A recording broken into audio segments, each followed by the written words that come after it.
Hi అండి, అందరికి నమస్కారాలు.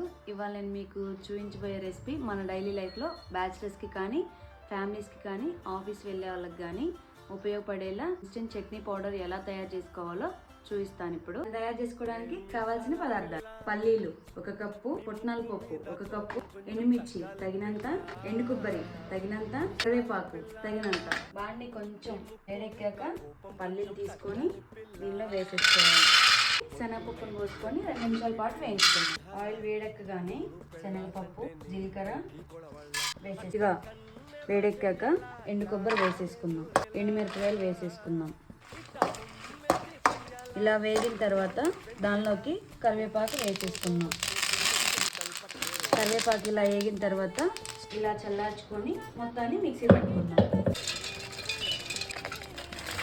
రుచికి సరిపడంత చిన్నులపాయలు, తగినంత ఉప్పు వేసుకొని గ్రైండర్ పడదాం. ఇలా మెత్తగా అయ్యే వరకు పౌడర్ పట్టుకొని పక్కన పెట్టుకుందాం.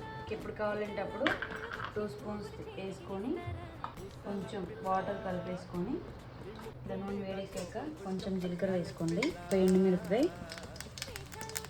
కొంచెం కొత్తిమీర వేసుకున్నాం కదా. దానిలో పోపు వేసుకొని ఇన్స్టెంట్గా చట్నీ అనేది రెడీ అయిపోతుంది. ఆ చట్నీని టేస్ట్ చూసేస్తున్నాం.